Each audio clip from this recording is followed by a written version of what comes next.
200 iPhones in here, you can be on YouTube instantly. So let's get down to business. I hope you're ready for this. My subject today is, if your ship don't come in, swim out to meet it. I'm gonna say that again because I don't want you to miss that. If your ship don't come in, swim out to meet it. I came up with this subject because I've been using it all of my life. When I was a young pledgee, about 27, 28 years ago, we had a poem that we used to say, excuses are monuments of nothing, they build bridges to nowhere, and those who use the incompetent tools are masters of nothing. Therefore, there are no excuses. So my subject is synonymous to that. It's congruent to that. If your ship doesn't come in, swim out to meet it. Because I don't care the level of discrimination, racism, classism, gender equality. The job is to finish the race. The job is to finish the race. Education is a birthright of the human being. Every woman and child that fails to educate themselves declines the very legacy that has been handed down to us. Dear family, I want to tap into your cognitive consciousness. I want to look at this thing called education and how it has lifted men and women, shaped and nurtured men and women from the depths of despair to the heights of the presidency. I want to talk to you about our cognitive dissonance when it comes to separating ourselves from the most important thing that you can have in this world, and that is education. Why education? Because it creates a self-awareness. It creates a self-confidence. I ask my students in the university and my soldiers, I ask them all the time the Socratic question, because I hear it all the time, is knowledge power? Emphatically, they always say, yes, knowledge is power. I ask the question again, is knowledge power? They always come back emphatically and say, yes. I say to them, I absolutely disagree with you. Listen, knowledge is not power. The application of knowledge is power. We have a lot of people who know what to do. We have a lot of people who can demonstrate orally what to do, but do they put their pens to paper? Do they put their feet to the sidewalk and do what needs to be done? We have a lot of people who are parents who tell their children how important education is, but they themselves have chickened out. Don't get angry with me.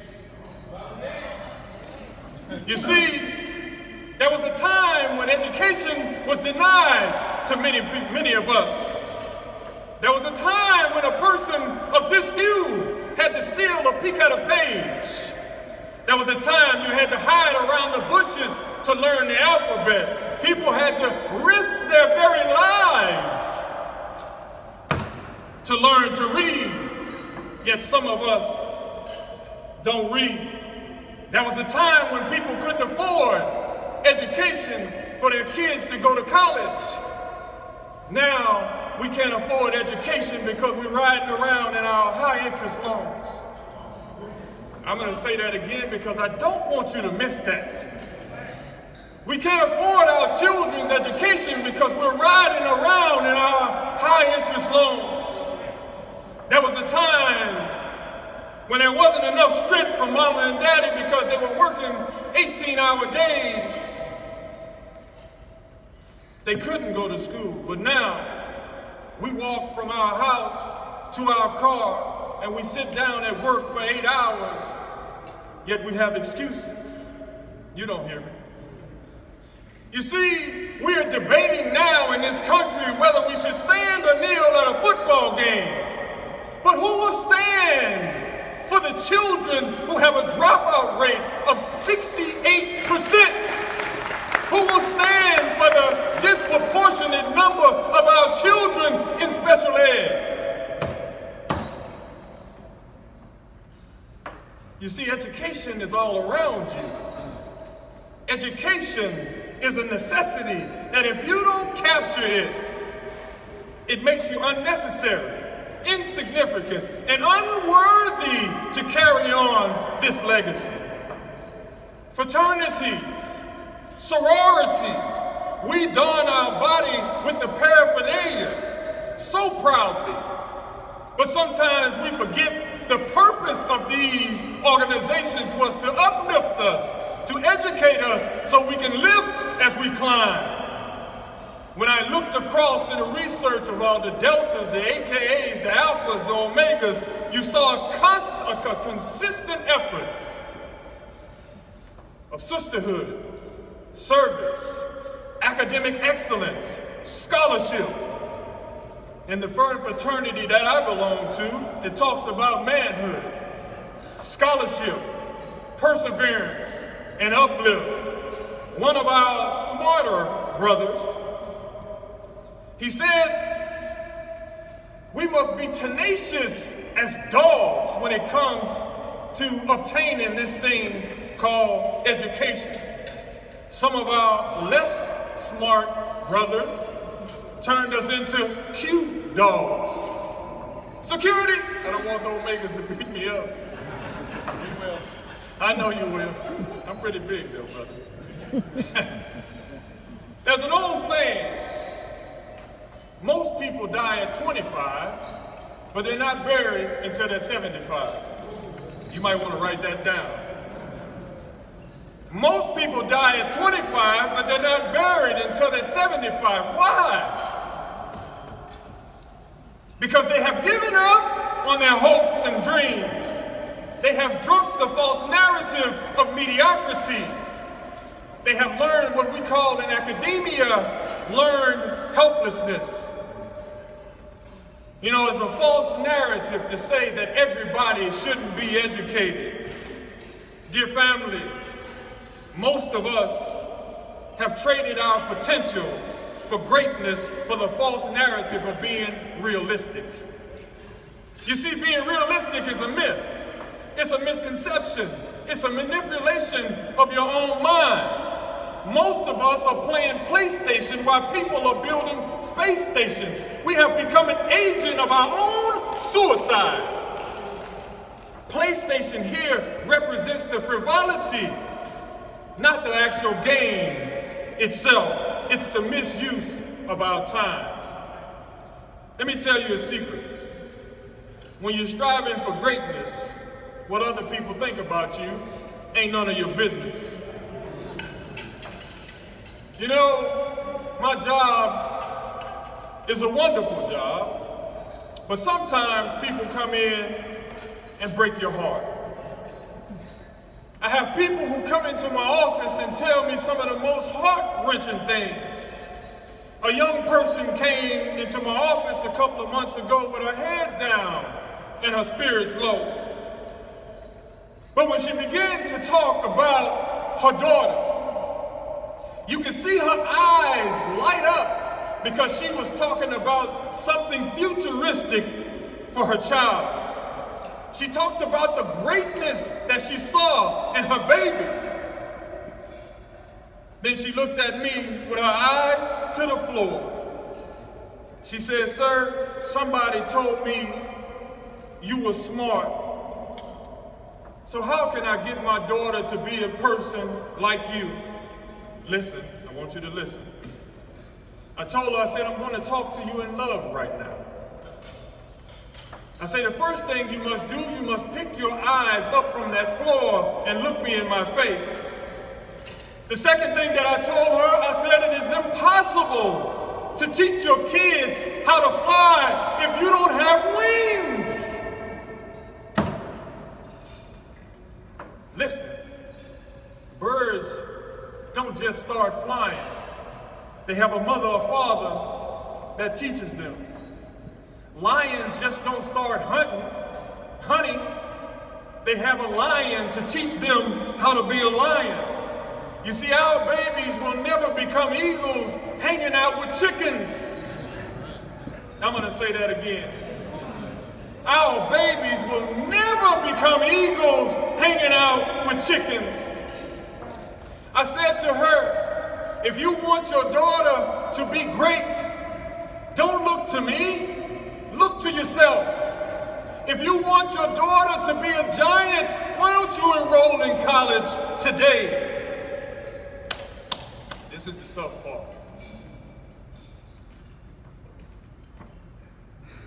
She looked at me. She said, sir, I'm too dumb for that. I've been dumb all of my life.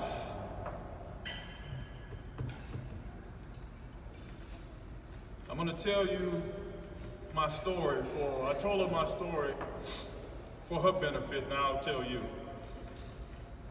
I took her by the hand and I brought her over to the wall in my office.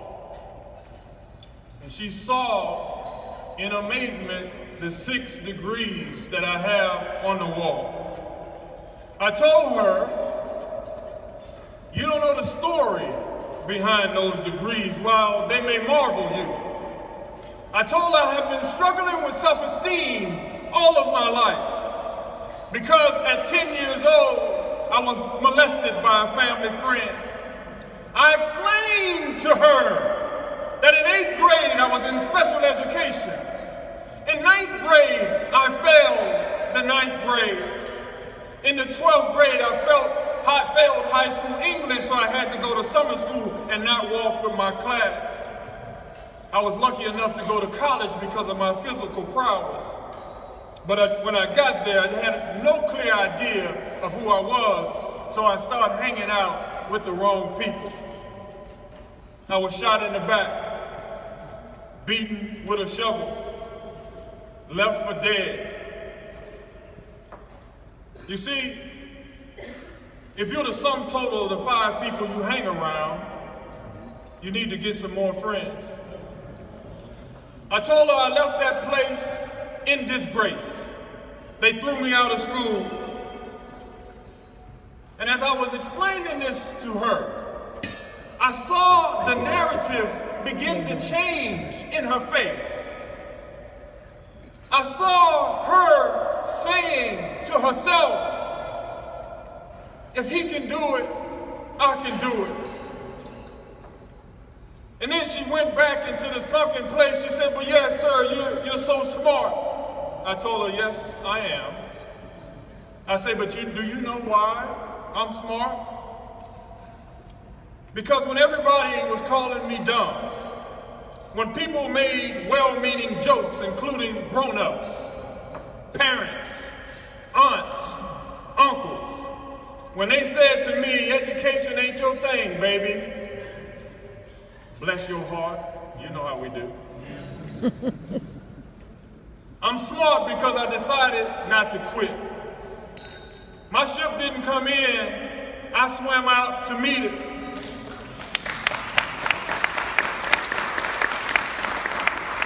I swam through the excrement of reality. I want you to know about this young lady. I'll be going to her promotion on Monday and she's enrolled in college class. Why? Because the responsibility is ours. You cannot walk by on the other side and think that somebody else is going to do it. You see, until you change the way you look at things, the things that you look at will never change. You see, education is not just for you and me. Education is to uplift those people in our community. Education reveals your potential for greatness. Without it, you'll sentence yourself to a death of mediocrity. Parents, fraternities, sororities, all of those who can hear my voice. What a responsibility we have. The future of our babies is in our hands. Let's nurture that. Let's grow them and let's lead them. In my conclusion, before we got here,